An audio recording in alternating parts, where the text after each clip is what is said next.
to hit record. Okay, so we're on page 70. Today's the 11th. And this is lesson 30. And I'm going to see if I can go a little bit this way because it's wanting to fall over.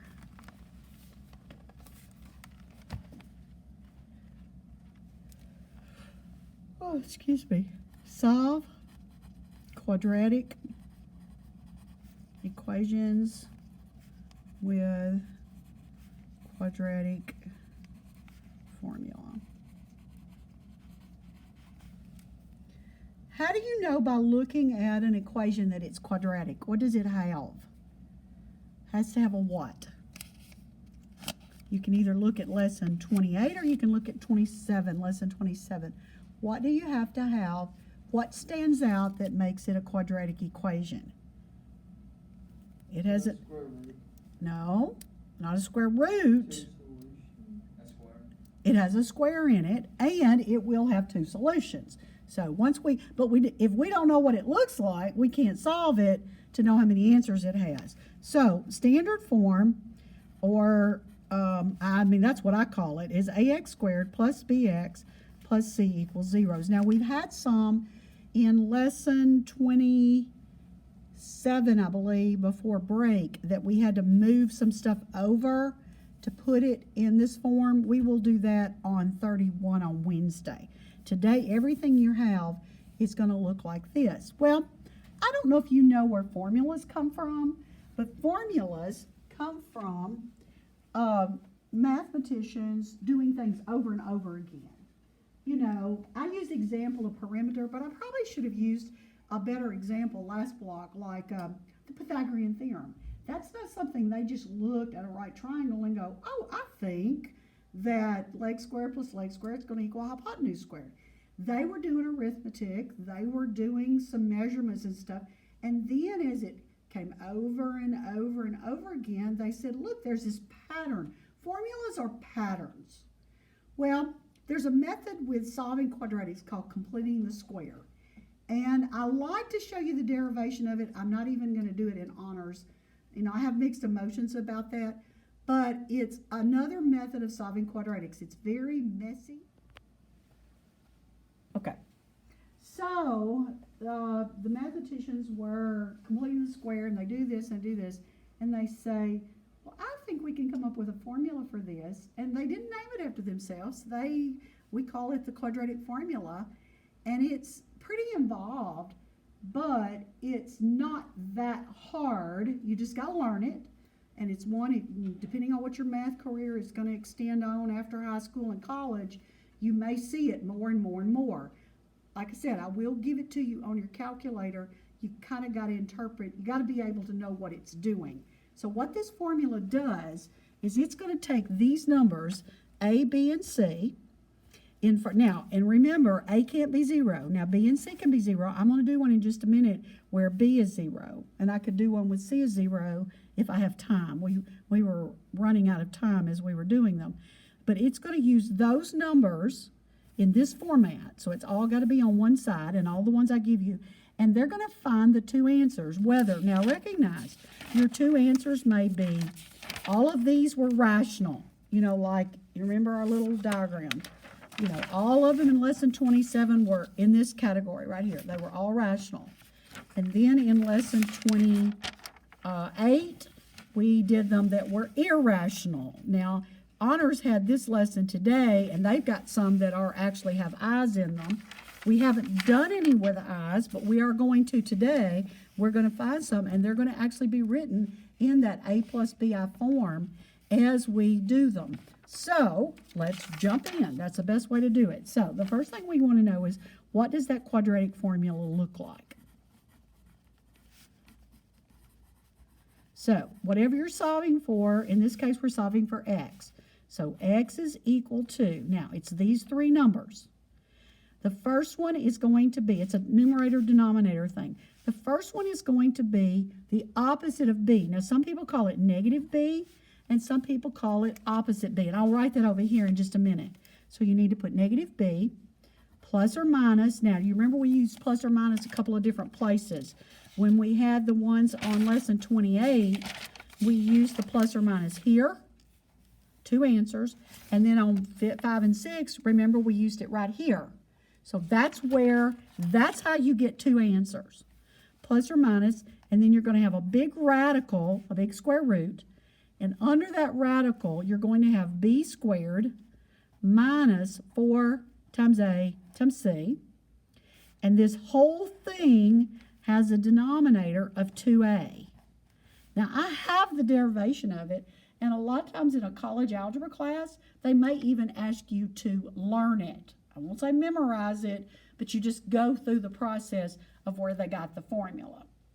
But today, I'm giving it to you, and we're going to find the answers to problems just like we did in lessons 28, kind of 29. They're more, really, the lesson's going to look like 28, but they're all not going to factor. This would be a great problem from actually lesson 27 is what I should say. So the first one we're going to do is 2x squared plus 3x minus 5 equals 0. Now, I didn't say this to them last block, but I'll say it here and on the video. This will actually factor. It's going to be 2x and x. It's going to be 5 and 1, and you could figure it out. But we're going to do it by the quadratic formula because they don't all factor. You may get irrational answers. We will on some of these. You may get imaginary answers. We will on some of these. So the first thing I'm going to ask you to do in your classwork is write down in your notes what a, b, and c are. A is going to be what's in front of the x squared, which is 2. See, that's how we know it's quadratic because it has an x squared in it. And then b is positive 3. And then c is negative 5. You have to know what those are when you go to do the problem. Now, we're just going to take that formula and we're going to plug it in. Now, I'm going to write it one way in this first one, and then I'm going to show you just a couple of little shortcuts. I will require you in this lesson only, you only have 8. It was 12. I shortened it, and I will require you to put the steps that I'm going to put in here, but then when we start doing it on Wednesday, I'm going to let you compact a lot of that into like 1 or 2 steps. So just bear with me through lesson 30. So we're solving for x, so it'll be x equals. Now, you can call this, and they told me last block they couldn't see it, so let me slide it over. You can call that, I've always called it negative b. But then in the last few years, I've heard it called opposite b. And I kind of like opposite b better because if b is positive 3, then opposite b is going to be negative 3. So these two, see b right there and see this? That will always be the opposite. And then you have, and if you don't put the opposite, it'll be real obvious when you get your answers. Now there's where the plus or minus comes up. Plus or minus because it has 2 answers. And then you put your big square root. And in this lesson only, I'm going to require you to tell me what these numbers are. So we're going to write 3 squared, see, b squared, minus 4, and I use parentheses, times 2, times negative 5, all over 2 times a, and that's 2 times 2. Now, before I go any further, go back up to your quadratic formula, and I want you to circle just the part that's under the radical. The radicand, if you remember. Circle this part right here, and I want to give you the name of it because when we do it on our calculator, it's going to say this word, and it's a weird word. It's called the discriminant. Discriminant. Now, I don't know. Discriminant. I had to get my extra I in there. Discriminant. That's a weird word because it almost looked discriminating. I don't know where that name came from.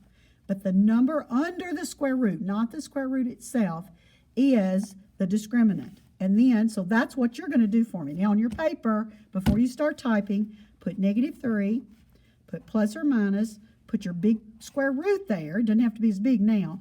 And then put a 2 times 2. Go ahead and put your 4. Now, what I need you to do is only type the number underneath. We're going to put the square root on it, so don't type the square root. Only the 3 squared minus 4 times 2 times negative 5. Just type that for me. and tell me what you get. If you get it right, I won't have to type it. So kind of see what you get on that one. So type 3 squared minus 4 times 2 times negative 5, enter, and tell me what you get. 49. Got 49. Okay, is that what you got, Harrison? Yes. Okay, now if you'd put the square root on it, you would have got 7. Now that's okay on one like this because that's rational. But see, what if you get a 12 and it gives you 3 point something? So you don't want that decimal unless it's going to be a perfect square. So we'll make that decision here. Now watch carefully. If we know that, or we can break it down, then we're ready to find our two answers. So on our next step, we're going to put the negative 3 plus or minus, and we're going to go ahead and do the square root of that 49, which is 7 over 4. Now, just like we did, and I think Harrison zoomed with us, just like we did back on lesson 28, right here, when we did the plus or minus 4, then we would separate them, and when it was a perfect square, and I only gave you perfect squares on those, then you would separate them into two answers. So we're going to separate those at that point, and one of the answers is the plus. So you'll have negative 3 plus 7 over 4 equals, or negative 7 minus 7 over 4. Now, if you type that on your calculator straight across without, with the fraction bar as a division, you're going to have to put parentheses around it. But do you, and I think you have it, Keaton, but I think yours is in alpha y equals. And Harrison, if yours is updated, which I think it is, yours is going to be like mine, alpha x. So I'm going to clear, and I'm going to type it as mine's alpha x. And you remember when it'll write it like this, you'd prefer it as that fraction. So we're going to type negative 3 plus 7 over 4. And we get 1. Okay. Now, you can retype that if you want to, but this is going to be a feature that's going to help you. Do you remember how to cut and paste? You can arrow back up. See, and I can cut and paste that. It's blue, and hit enter. And then all I have to do is arrow over and change that plus. Let's see, I think I've got to, let's see, let's go that way and delete it.